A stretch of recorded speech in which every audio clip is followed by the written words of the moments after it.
My name is Marcus Chen. I'm 36, a software developer based in Portland, Oregon. If you'd told me 2 years ago that the woman I thought I'd grow old with would end things with me over email and drain our entire joint account, I probably would have laughed and told you I was too careful for that kind of nonsense. But life has a way of reminding even the most cautious people that love can be the biggest vulnerability of all. It started at 6:12 a.m. on a Wednesday in November. I was home after visiting my parents for their 40th anniversary. Lauren hadn't been able to come. She said she was too busy with work and had some marketing deadlines to meet. I didn't push it. She'd been distant, but I figured it was just burnout. I brought back her favorite almond cookies my mom always makes. They were still sitting on the kitchen counter when I opened my email. And that's when I saw it. Marcus, I've decided to move on, and I think it's best we end things now. I've already filed the necessary paperwork for dissolving our domestic partnership. Please don't make this harder than it needs to be. I've taken what I'm owed from the joint account. I hope you can respect my decision, and we can both move forward peacefully. Take care, Lauren. I thought it was spam. 5 sentences, dry, cold, and written like a press release. She said she had moved on, that she had filed paperwork for dissolution of our domestic partnership. She didn't want things to get messy, and she had already taken what she was owed. That's when I checked our joint bank account. 0. Cleaned out. I stood there, phone in one hand, coffee in the other, trying to process how someone I had lived with for 6 years, someone I had loved and supported through unemployment, depression, and career changes, could end our relationship and steal from me like I was a stranger. But I didn't panic. I've learned through my work in cybersecurity that when you panic, you miss things. You react emotionally. That's when you're vulnerable. Lauren never took an interest in what I did for a living. She used to joke that I played with digital Legos for grown-ups. What she didn't know was that my entire career had been spent preparing companies to spot betrayal from inside their own walls. People like her. We met 6 years ago at a tech mixer. She was working for a startup doing brand strategy. I was presenting on endpoint security.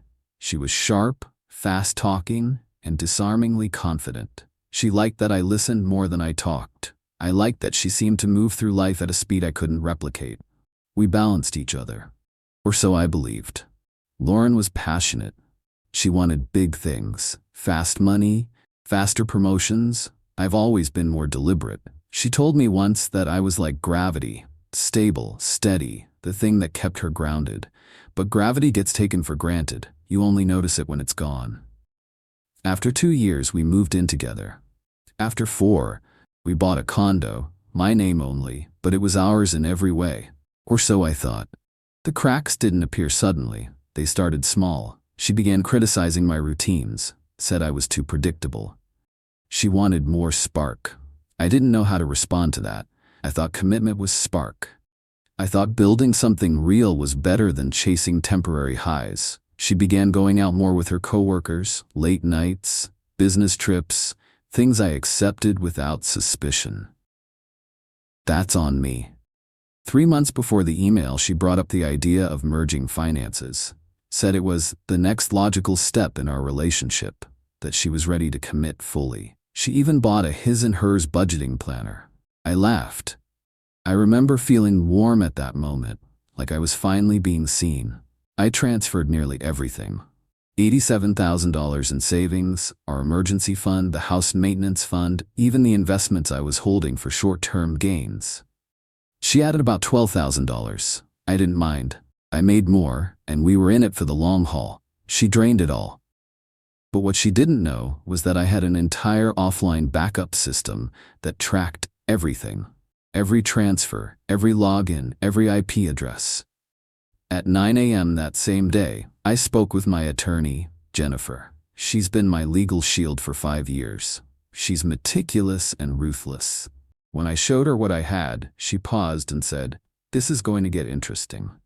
We filed a civil claim within hours for financial misconduct. Because Oregon recognizes domestic partnerships, and since we'd shared finances, she was legally on the hook. But I wasn't done. I activated what I call digital containment, a program I developed for clients going through insider theft or sabotage. I used it to scan for all activity tied to Lauren's devices and cloud accounts that we had once shared. What I found was enlightening.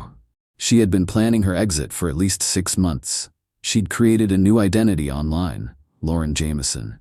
She had started freelancing under that name, had rented a P.O. box in Beaverton. She also had a second phone. There were hundreds of texts with someone named Derek. Derek Morse. I looked him up. A 29-year-old personal trainer turned entrepreneur who ran a barely functioning fitness brand in Seattle. The photos showed him in front of a gym with his arms crossed like a budget action hero. Turns out Derek was the reason she had suddenly started going to Seattle so often for networking events. They'd gone on 3 weekend getaways. One of them was to a high-end cabin in Bend that she told me was a team-building retreat. I collected everything: emails, booking confirmations, even the fake invoices she sent to cover up hotel expenses. She'd been planning to vanish with my money, move in with Derek, and start some kind of fitness empire. One that I had unknowingly funded. When the asset freeze hit her new account, she must have been blindsided. She called me, first time in weeks. Her voice cracked. "Why would you do this to me?" I said, "Funny, I was about to ask you the same thing." She screamed about lawyers, about how I was overreacting, that I was making things worse than they had to be. "I'm just correcting the balance," I replied. Over the next 2 months, the legal battle began. Her lawyer tried to claim emotional abuse, that I had created a controlling environment, that Lauren was forced to take the money for her safety. Jennifer destroyed that narrative. She submitted a full dossier of transactions showing Lauren using the joint funds for personal vacations, luxury items, and the initial investment into Derek's failed gym equipment lease. We showed texts where Lauren told Derek she was liquidating the nerd's life to build our empire. That quote hit the judge hard. Midway through the hearings, Lauren's team tried to settle, offered 50% repayment, no damages. I declined. A week later, I found out she'd attempted to open a new credit card using my identity. She failed, but we had proof. That changed everything. We filed a criminal complaint. While it didn't lead to immediate prosecution, the state flagged her for financial fraud. That designation follows her for 10 years. Any major purchase, rental, or financial application will trigger scrutiny. And Derek? He disappeared. The gym shut down. His website vanished. I learned from a friend who works in collections that Derek defaulted on 3 major business loans tied to Lauren's name. I never heard from him again. Lauren tried one last move, an apology video. She posted it privately to a shared Google Drive folder from years ago. Told me she was lost, that she didn't mean to hurt me, that she missed me. I watched it once, then deleted it. Because here's the thing, people like Lauren don't get redemption arcs, they get consequences. The court ruled in my favor on every front. Full repayment of $87,452.36, legal fees $17,800, damages for identity fraud $10,000, cease and desist order with criminal enforcement clause. Total cost to her, over $115,000. I reinvested most of it, bought a small cabin on the coast. I work remotely now, took a contract that pays less but gives me peace. I garden. I read more. I mentor young developers. Sometimes I still think about how fast things changed, how one person's ambition can turn toxic. But I never feel bitter. Because Lauren taught me something invaluable. Never confuse shared space with shared values. She walked away thinking she'd left me empty. She had no idea she'd set me free.